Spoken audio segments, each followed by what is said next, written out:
Digital दरबार YouTube channel पर आप सभी किसान भाइयों का एक बार फिर से हार्दिक स्वागत है। इस बार का जो मानसून आया है किसान भाइयों, उसने किसानों की चिंता बढ़ा दी है। मतलब यूँ कहें कि किसानों के सिर पर चिंता की लकीरें ज़्यादा खींच दी है, क्योंकि अभी तक जहां पर पिछले वर्ष लगभग 20% बारिश मध्य प्रदेश में हो गई थी, सोयाबीन की बुआई एक समान हो गई थी। इस बार यूँ कहें कि जो मानसून आया है वो कछुए की चाल से आया है, तो सोयाबीन की बुआई तो दूर है, अधिकांश जिले ऐसे हैं मध्य प्रदेश में जहां पर अभी तक खेत भी तैयार नहीं हुए किसान भाइयों के। या यूँ कहें कि जो गेहूं कटने के बाद में पत्थर थे मोटे मोटे, उनको अभी तक सुधारने का मौका किसान भाइयों को नहीं मिला है। इसका एक ही कारण है किसान भाइयों की मानसून जो है वो इस बार सुस्ती लेकर आया है, परंतु एक जो है सिस्टम बंगाल की खाड़ी में बन रहा है, उसके प्रभाव से मानसून जल्द ही ये समझ लीजिए कि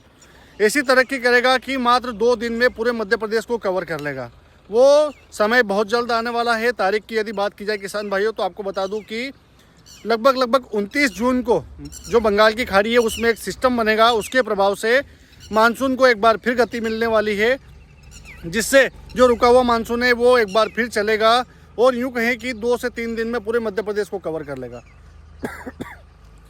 क्योंकि इस बार का जो अल नीनो का असर भी कुछ न्यूज़ मीडिया चैनल पर दिखाया गया है, या यूँ कहें कि कुछ यूट्यूबरों के द्वारा भी ऐसा भ्रम फैलाया गया कि इस बार का मानसून अल नीनो की चपेट में है। देखिए, देश में क्या हो रहा है वो मेरा विषय नहीं है, मैं सिर्फ मध्य प्रदेश या राजस्थान की बात बताऊं तो मध्य प्रदेश में अल नीनो का कोई बड़ा खतरा इस बार दिखाई देने वाला नहीं है।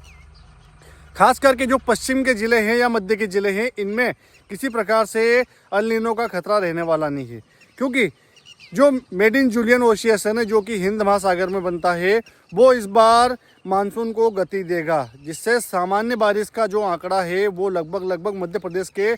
60% या 70% इलाकों को सामान्य बारिश या सामान्य के आसपास पहुंचा देगा। हो सकता है पिछली बार जो बारिश हुई थी उससे 2-5 इंच बारिश कम हो जाए इस बार, परंतु जो लगभग 60 से 70% हिस्सा है मध्य प्रदेश का, जिसमें पश्चिम के और मध्य के ज़िले शामिल हैं, या यूँ कहे कि रतलाम मंदसौर भी ऐड कर ले इसमें, तो इनमें सामान्य बारिश का आंकड़ा इस साल भी देखने को मिलेगा। जब कम बारिश की बात करें किसान भाइयों, बाकी जो 30% ज़िले बचे हुए हैं, आप लोगों के मन में सवाल आ रहे होंगे कि वो कौन से 30% ज़िले हैं जिसमें सामान्य से कम बारिश होगी या अल नीनो का असर रहेगा। तो ज़िलों की यदि बात की जाए किसान भाइयों, तो आप देखेंगे कि जो पूर्व के ज़िले हैं, जिसमें बालाघाट, टीकमगढ़, निवाड़ी, छतरपुर के आसपास के ज़िले हैं, इनमें ही अल नीनो का असर थोड़ा बहुत दिखाई दे सकता है, यदि जो सिस्टम बंगाल की खाड़ी में बने उनका सपोर्ट ना मिला तो। अब मैं ऐसा भी नहीं बोल रहा हूँ कि सभी दूर एक समान अल नीनो का असर पूर्वी जिलों में रहेगा। ये है कि कुछ ज़िले 30% जिलों में सामान्य से कम बारिश इस बार दिखाई दे सकती है।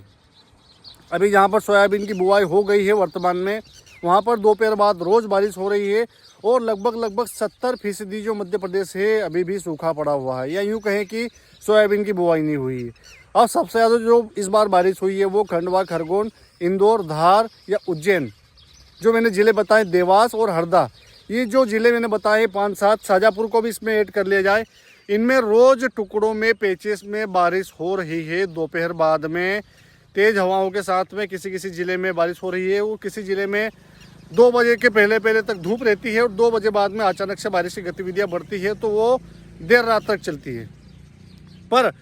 अधिकतर जो जगह बारिश हो रही है जहाँ पर, वहाँ पर भारी भरकम बारिश दिखाई नहीं दे रही है। कुछ ही गाँवों में, या धार के, या रतलाम के, इंदौर के, या उज्जैन की बात कर लें हम, या बात कर लें हम बैतूल के, खंडवा, खरगोन की बात कर लें,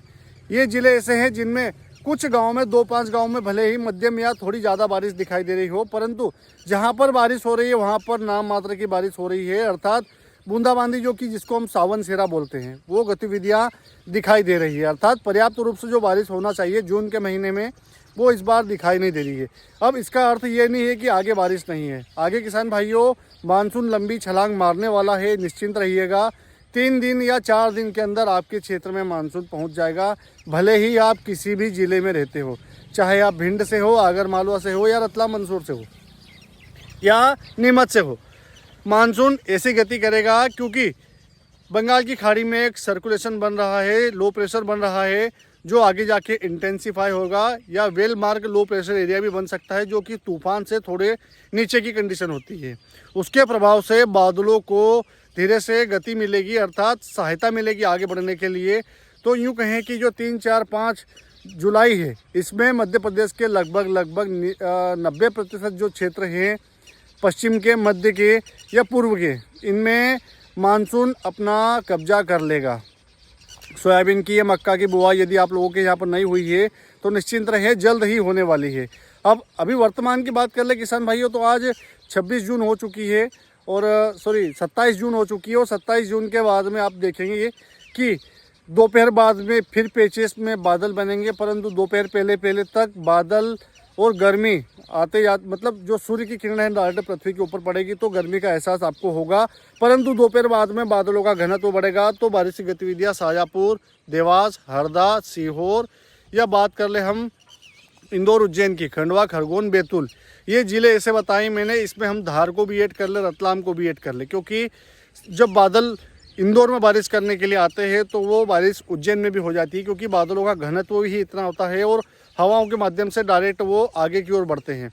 तो ये जो मैंने ज़िले बताए हैं इनमें प्रत्यक्ष रूप से बारिश की गतिविधियाँ दिखाई देने वाली है। ये मैं हो गई प्रत्यक्ष रूप से बात। अब अप्रत्यक्ष रूप से बात की जाए किसान भाइयों, तो हम देखेंगे कि शाजापुर के साथ में विदिशा, भोपाल और गुना, या यूँ कहें कि रतलाम से सटा हुआ मंदसौर का क्षेत्र या बड़वानी, झाबुआ की बात कर लें, इनमें बारिश की गतिविधियां अप्रत्यक्ष रूप से लोकल मॉइस्चर सपोर्ट सिस्टम यदि मिला तो संभावित है कि दोपहर बाद में इन जिलों में भी हल्की मध्यम बारिश हो जाए। पर एक समान बारिश कहीं से कहीं तक किसी भी ज़िले में दिखाई नहीं दे रही है। अधिकांश ज़िलों में हल्की बारिश, मध्यम बारिश दिखाई दे रही है, पर कुछ ही एकाध गाँव में यदि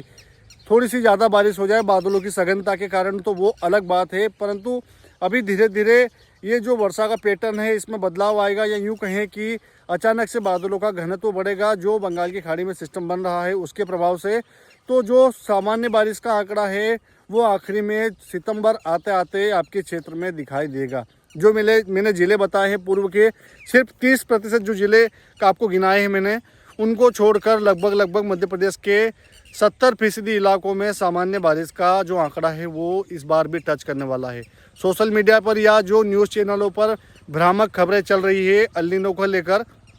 उससे बचकर रहें, क्योंकि बाकी जो राज्य है उनका तो नहीं बोल सकते हम कि कैसी बारिश होगी, पर राजस्थान और मध्य प्रदेश में सामान्य बारिश का आंकड़ा देखा जाएगा। पर राजस्थान के वो ज़िले जो मध्य प्रदेश से लगे हुए हैं, जो कि उदयपुर और चित्तौड़गढ़, या यूँ कहें कि हम ऊपर चले तो उदयपुर के आगे जोधपुर, या बात करें चित्तौड़ के आइट साइड की भीलवाड़ा हुआ, ये ज़िले ऐसे रहने वाले हैं जहां पर सामान्य बारिश का आंकड़ा टच कर जाएगा। क्योंकि मेड इन जूलियन ओसिएशन जब वर्षा के अंत में, या यूँ कहें कि सितंबर के अंत में एक बार जब एक्टिव होगा तो आखिरी में 1-2 बारिश ऐसी हो जाएगी कि सामान्य बारिश का जो दायरा है आपके क्षेत्र में देखा जाएगा। अभी तक आपके क्षेत्र में सोयाबीन की बुआई हुई है या नहीं हुई है वो मुझे आप कमेंट में ज़रूर बताइएगा। और आपके यहाँ पर अभी खेत तैयार करे हैं, सोयाबीन बुआई लायक खेत तैयार हुए हैं ना हुए हैं, वो भी ज़रूर कमेंट में लिखिएगा। जानकारी किसान भाइयों तक ज़रूर भेजिएगा, और चैनल पर पहली बार आए तो चैनल को सब्सक्राइब करना बिल्कुल ना भूलिएगा। जय श्री राम।